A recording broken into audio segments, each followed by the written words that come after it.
Yo, welcome back to another video, guys. I'm gonna give you guys my full card breakdown and prediction for each and every fight on this UFC 315 cards. It's coming up this weekend on Saturday. Should be a fun card. I'm really looking forward to JDM taking on Bilal Muhammad in the main event. We also got in the co-main Shevchenko versus and Fiorot. This card is it's not really like a terrible card. Could be a fight night card if I'm being honest with you guys. We only have 11 fights in this card as of right now. We had 12 fights before Joel Alvarez got injured.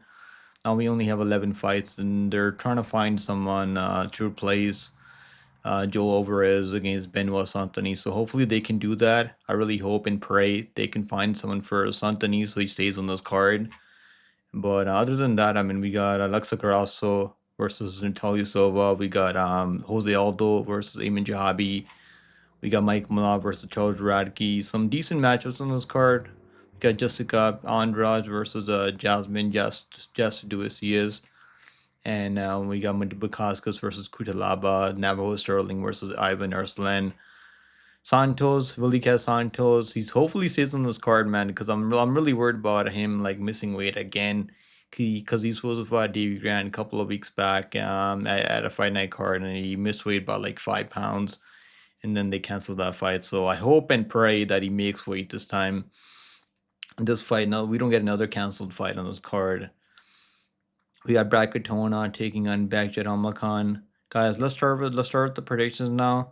Also, if you guys want to if you guys can like the video and subscribe, I would appreciate that. And also, if you guys want to see my official bets, they're all free in the link down below in the description of this video. You guys can find that there, and also give me a follow on X, Twitter, I mean. And join Discord. We've been making money on NBA. We've been making money on hockey. I mean, so we got a really good community for Discord, and we're helping each other make money each and every day. So make sure you guys join Discord. It's free, by the way. It's no premium for Discord or my official bets. And you guys can like the video and subscribe. That would be appreciated. Let's start the breakdown now. We got Katona taking on Baghdad Almakhan for this first matchup. If you guys probably remember Baghdad Almakhan, he made his UFC debut against Usman Nurmagomedov, which wasn't really like a good matchup for him, right? But he had a decent showcasing there. His only issue was he didn't have the wrestling takedown defense to keep the fight standing. But on the feet, he was looking pretty dangerous as long as he was able to keep the fight standing, which wasn't that long in all honesty, because Umar was able to take him on almost every single round, and he was up to I think he got multiple 10-8 rounds in that fight. But he did show that he's got dangerous striking, and he's gonna be able to land. And if he lands on you, he can hurt you on the feet. Now Katona has really good chin on him, but like he's mostly a boxer with not a lot of KO power, and his wrestling is kind of mid. I don't think he can wrestle backshot like Usman was up to wrestle him every round. I'm gonna go with Backshot Almakhan. I like his striking, I like his kickboxing, and I think he's gonna be able to keep the standing long enough to win rounds like that. And maybe even hurt Brad Katona, which is not really easy because Katona has really good durability. But my pick is gonna be Backshot Almakhan to win, probably by on the scorecards. Backshot Almakhan -183, -175 on some books out there. Backshot by decision +120. I think he's gonna win by decision. Maybe he could be the first one to knock out Katona, but maybe even if he drops him, I don't know if he finishes him. So I'm probably leaning towards this one, hitting the scorecards at a high probability. My pick's gonna be Backshot by decision. Next fight on the card, we got Daniel Santos versus Young Lee. Good matchup here. Like I was saying earlier, hopefully Santos makes weight and he's prepared for this matchup. I think this is a better matchup for him than that Davy Grant fight. I was picking Davy Grant, even though Davy Grant was like 40 years old. I was still leaning toward Davy Grant to win that one because I think Davy Grant is a much better kickboxer than Young Lee. Now, Young Lee is gonna have a reach advantage here, like 6.5 inch reach advantage over Daniel Santos, and he's got decent kickboxing. I'm more of a point fighter than a knockout artist in the UFC so far, and he's from South Korea, and Santos is from Brazil. Santos hasn't fought in 2 years. That's my only concern with Santos. And that's why I was thinking about picking Young Lee. But the reason I'm not going to pick him, because I think Santos is forward pressure, is eventually probably going to break him in this fight later. So I'm going to go with the Santos to win. Probably Santos by submission or decision later. So maybe even a KO, honestly, because he hits pretty hard, man. He throws flying knees, he throws elbows, spinning back fists. I could see him hurting Young Lee, honestly. But Young Lee has a pretty good chin. I mean, even against Hyder Mill, we did cash on Hyder Mill as underdog there, and he didn't get dropped. I mean, it was a standing TKO. He was getting wobbled though, but he was able to get a lot of shots against Hyder Mill there. But I'm gonna lean towards Santos to win this one. Santos is minus 125 right now. Give me Daniel Santos to win here. Next fight on the card, we got Marc-André Barriault versus Bruno Silva. This one, my problem with Bruno Silva is that he's not even trying to win fights anymore. Like, he's not even throwing anything out there anymore. He said he was struggling with depression, anxiety, so maybe he is. Maybe he shouldn't be fighting in the cage anymore until he recovers from that depression. Marc-André Barriault, on the other hand, both these guys are on losing streaks right now. Marc-André Barriault knocked out twice in a row. Dos Santos knocked him out. Joe Pyfer knocked him out, which isn't too bad. And I did pick him over Chris Curtis. And he should have won that fight if he just threw more like volume over Chris Curtis. And I think he could have won that Chris Curtis fight. So honestly, like, at least he's trying. At least he's trying to throw and brawl, and he's a brawler. Silva also a brawler. Silva's probably fought the better level of opponents recently. But I'm gonna go with Marc-André Barriault. By Does he finish him though? I mean, man, if Silva is like, if he really tries, he can win this one, honestly. But I just can't pick him after I picked him over Islam Nurdiyev in his last fight, and I think that was in Saudi Arabia. He wasn't even trying at all. Like, he didn't win a single exchange in that fight because he wasn't throwing anything. He just got outpointed. So, like, I'm not sure what kind of mindset he's gonna be in for this fight. But yeah, I'm gonna go with Marc-André Barriault to win. At least I know this guy's gonna go out there and try and throw punches. Can't say the same thing about Bruno Silva. The last time I cashed on Bruno Silva, like, it was over tours and he was underdog there, so we did cash him there. But ever since then, he's just looked terrible each and every fight.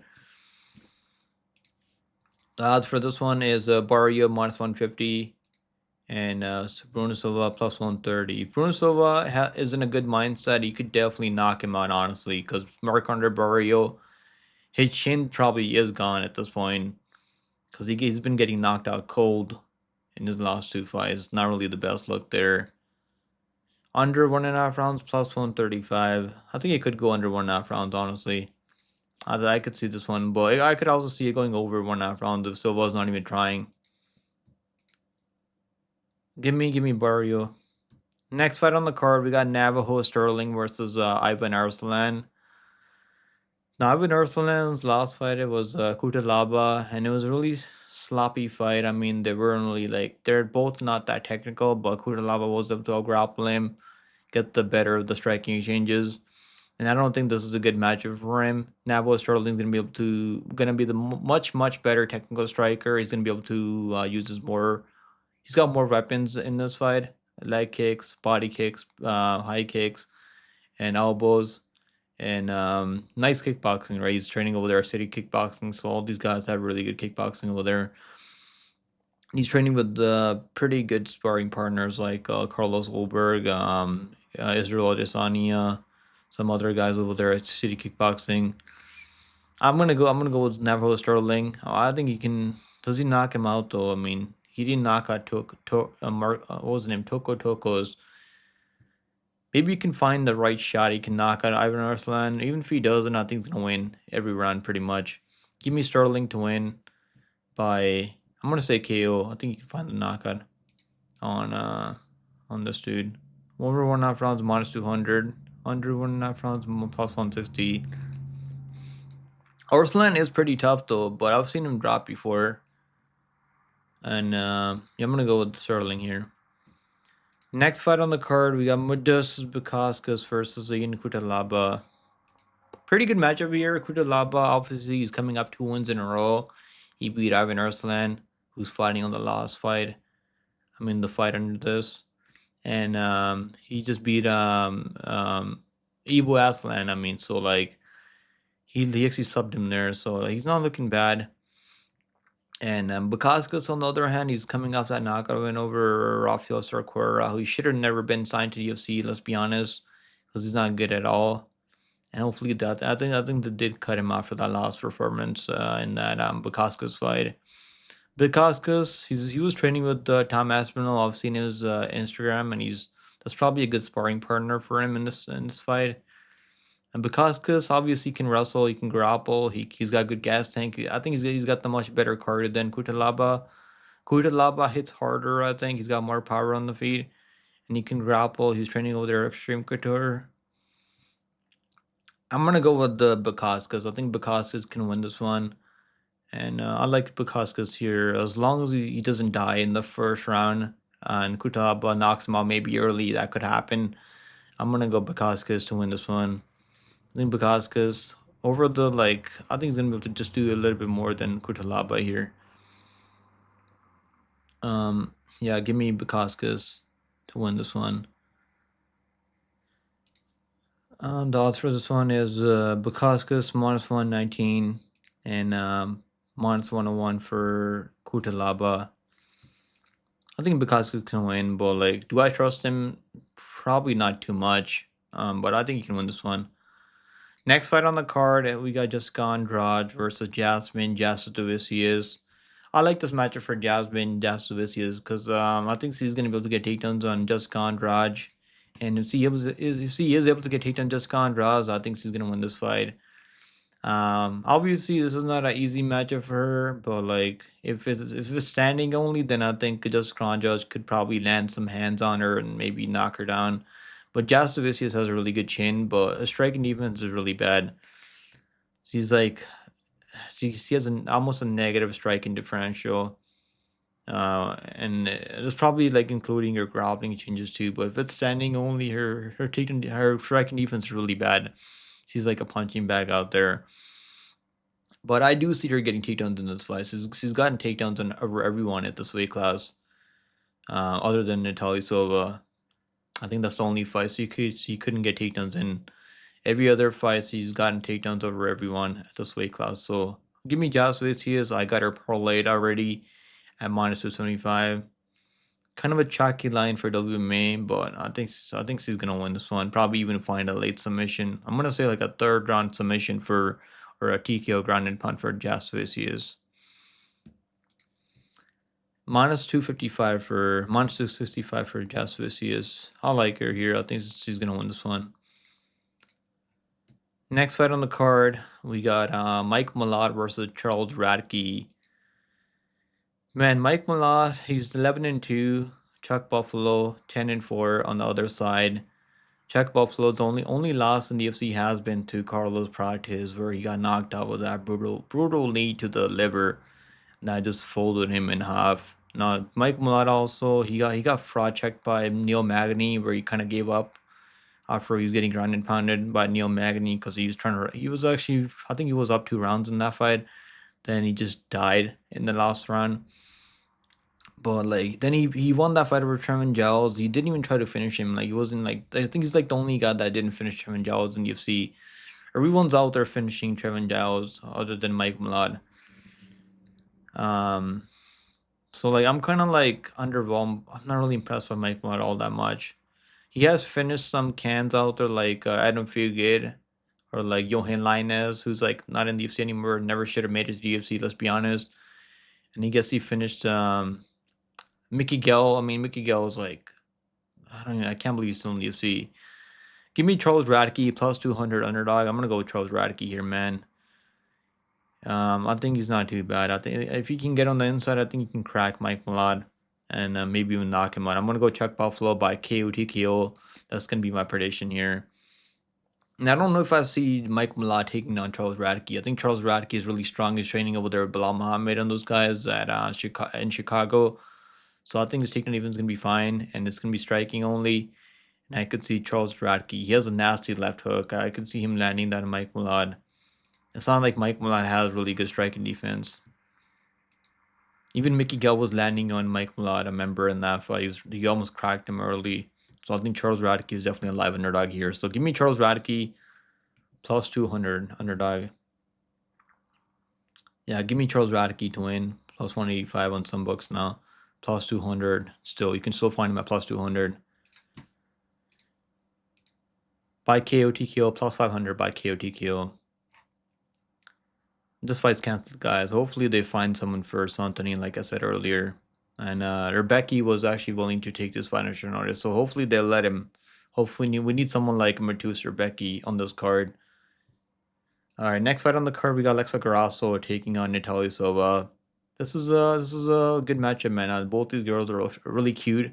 I like Grasso, I like Silva, but I think Silva's cuter.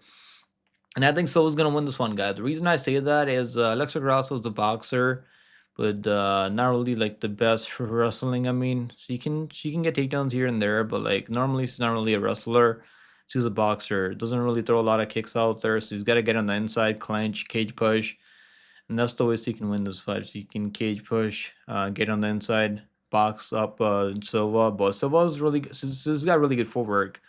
She doesn't really stay in one place for too long. She's on her bicycle. She'll like land those. She's got really good Muay Thai. She'll land her leg kicks, body kicks, high kicks, spinning back kicks to the body, side kicks to the knee.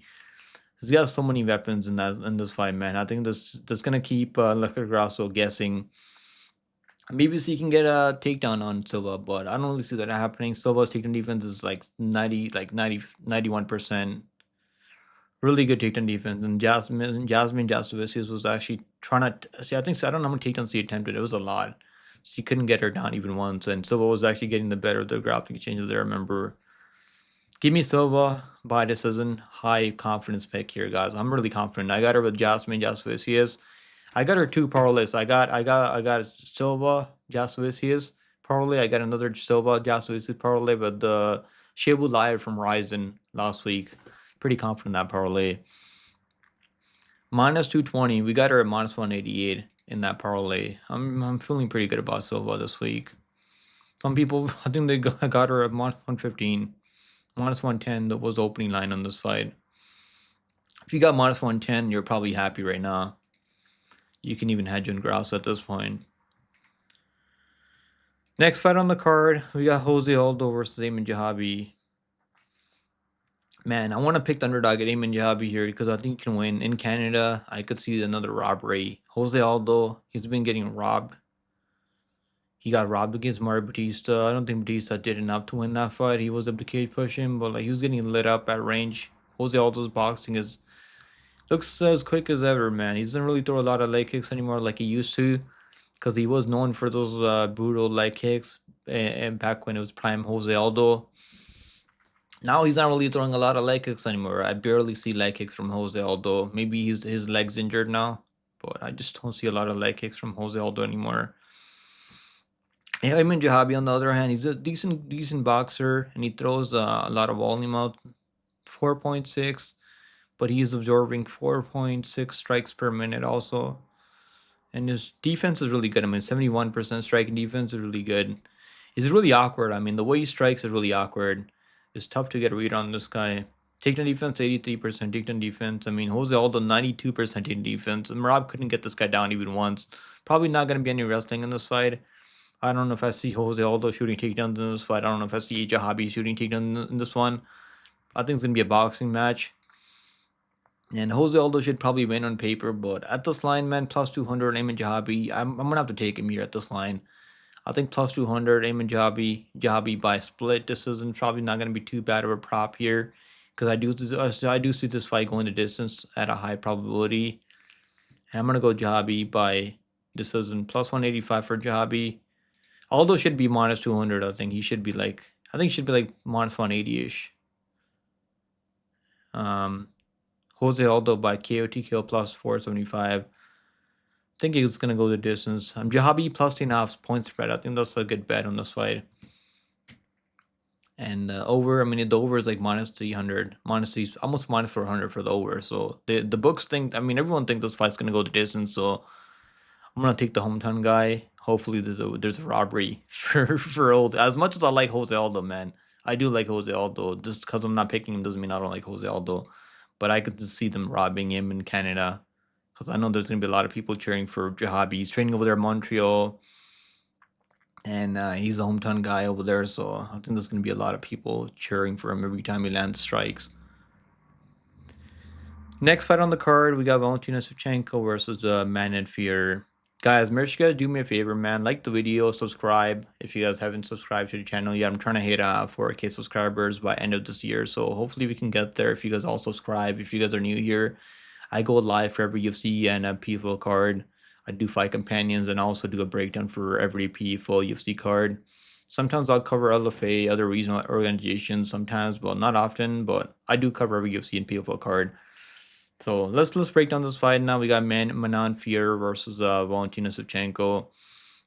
Shevchenko went out there, dominated Grasso with their wrestling, grappling, in that trilogy. And in the second fight, I did think Grasso won the second fight. Some people don't agree with me on that one. It is what it is. We can agree, disagree. But she did get subbed in the first one. I think she was winning, and I think Grasso won the first round in the first one. Then she was starting to take over. Then she made a mistake going for that spinning back fist, and that gave Grasso that opportunity to take her back and choke her out. So like her last 3 fights have been all Alexa Grasso. Now she's fighting the next contender who's been working her way as a number 1 contender, Man Fear. And I like Man Fear here, man. The reason I like her is because I think her takedown defense is gonna be okay here, and she's huge for the weight class. But Shevchenko obviously is the more proven fighter here in this matchup. She's a champion. I mean, 2-time UFC flyweight women's MMA champion. She's got grappling. She can wrestle. She's got a pretty good gas tank behind her. But I think Man Fear can win, man. I think it's gonna be close. Probably gonna be like 48-47, 49-46 maybe. I think it's gonna be close. So I think Man is gonna do enough just to win. And she lands more volume than Shevchenko too on the feet. She's gonna be pumping the jab out there, landing leg kicks, body kicks, teep kicks to the body. I do like her striking, her kickboxing, the way she mixes up her variety of strikes to all areas. Shevchenko's a good kickboxer too. She's dangerous for sure. But I'm gonna go with the next contender and Man Fear. The odds for this one is Shevchenko plus 130 and minus 150 for Man Fear. Give me Man Fear to win this one by decision. I think it goes over. I think it's gonna go the distance. Minus 275 for the fight goes the distance. I think that's pretty solid. Parlay piece. Man by decision. Fear by decision plus 115. I think it's gonna be decision, man, because Shevchenko has a really good chin on her. She's got recovery. She's extremely tough. Because I remember Grasso dropped her in the second fight. She got right back up and she's like recovering really well. Next fight on the card, guys, we got Belal Muhammad taking on Della Maddalena. Now, obviously, Belal was supposed to fight Shavkat Rakhmonov on this card at UFC 315, but Shavkat got injured, so now Della Maddalena is willing to. He's stepping up on short notice here. Now, as much as I hate Belal Muhammad, I don't hate him as a person. I mean, he's a pretty cool dude. He's a good dude. I mean, good person. But I just don't like his fighting style at all. Because like, if you're paying like $80, like $90 for a pay-per-view card, you want to see finishes, right? You want to see go out there. You want to pay like $90 to see a guy go out there and try to finish fights. Belal Muhammad's not really trying to finish anyone out there. I guess he finished Brady, but other than that, this guy has no knockdowns in UFC at all, which is crazy stat for Belal Muhammad. Della Maddalena on the other side, he struggled against some people that can grapple, like what's his name, Grasso Hafiz, who took him down over and over. Other guys have taken him down before. Gilbert Burns was taking him down, taking his back and grappling him and controlling him. But like, he's got really good scrambles, man. Della Maddalena, his scrambles are underrated. He knows how to like survive on the ground, not give up like a submission. and he knows how to now he knows how to get up to his feet over and over. So I do like that. And he has urgency. Like he shows urgency to get back up. He's gonna have 25 minutes to find something and knock out Bilal Muhammad here. The question is, can he do that? I mean, can he knock out Bilal Muhammad with something like? Because I don't know if he's knocking him out with his hands. I don't see him like knocking him out like one shot on the feet. He's gonna have to knock him out like he knocked out Burns with that knee up the middle or something crazy like that, like a flying knee, high kick, maybe like a left hook. But Bilal's chin is definitely, his durability has definitely gotten better because I remember like he was getting knocked down all over by Jeff Neal, and Jeff Neal was probably like the last decent boxer that he faced. Other than that, I mean, he hasn't really fought anyone that can box like a JDM. If you look at his record, I mean, Gilbert Burns not really a boxer, he's a grappler. Leon Edwards point fighter, and he doesn't have any power on the in his hands. Vicente Luque has some power. Sean Brady is a grappler, not really a striker. Damien Maya, a grappler. Diego Lima, I mean, he's washed at this point. Jeff Neal, I mean, he's the last guy that I could like. That was a decent striker, I mean, boxer, and he had him hurt. He was landing the left high kick, knocking him down all over. That was back in 2019, and like he's definitely gotten a lot better since then, right? He's definitely gotten way better. Man, I gotta pick Bilal Muhammad here. The guy looks like he's getting better still, even though he's like getting up there now for this weight class. How old is he? He's like 35, I think. 36 now at this weight class. Jack Della Maddalena, 28 years old for Jack Della Maddalena here. I think he's 29, 28. He's 20 years old, so right in his prime right now for Jack Della Maddalena. He's on a 17-5 win streak, by the way. I mean, how crazy is that? He hasn't lost in since 2016. He has struggled. I mean, that Kevin Holland fight should have been unanimous, and I did pick Jack Della Maddalena by decision there. And also he cut weight back to back in that Brady and when those fights got canceled, Brady got an infection. I wish that fight happened so we could have found out if you could deal with Brady's wrestling. Then he was cutting weight back to back. Then he fought on the next week's card against Basil Hafez. He took the fight short notice. I'm not even sure they tested Basil Hafez for steroids there because I think he was actually probably like using. Man, I do have to pick Bilal Muhammad. I could see like Bilal like winning this one. Obviously, his forward pressure being too much for Jack Della Maddalena. But I'm gonna go Jack Della Maddalena, man. I'm gonna go Jack Della Maddalena. I'm not a fan of Bilal Muhammad, so maybe it's my bias. I can't put that aside here. It is what it is. I'm gonna go Jack Della Maddalena. I think he's got 25 minutes to find something crazy, make something happen. Bro, these fights are like, obviously this one was like back-to-back weight cutting for him. Then he knocked down Randy Brown, stopped him right away. Daniel Roberts is like a can. I mean, Gilbert Burns, that's probably a good win there. Gilbert Burns win. I'm gonna go like Maddalena by KO TKO. Give me Jack Della Maddalena by KO TKO to win. We'll see what happens. I mean, if Bilal wins this one, then I'll take the L. But if Jack Della Maddalena wins, I like him out at this line. I mean, plus 200 for Jack Della Maddalena, plus 125 now. I think plus 200. Like, you can still find plus 200 in some books out there. I like Jack Della Maddalena. Maybe Jack Della Maddalena by like plus 5.5, plus 7.5 is probably a good parlay piece because I don't see Bilal finishing him. See what the KO prop is for Jack Della. Jack Della KO plus 350. Jack Della ITD plus 275. Over 4.5 rounds minus 200. Give me Jack Della Maddalena. I'm gonna go Jack Della Maddalena to win this one. We'll see. We'll see what happens this Saturday. So I'm gonna go with Jack Della. Let me know if you guys disagree with my predictions on this card. I'll leave a comment down below with your who you guys are most confident predictions are on this card.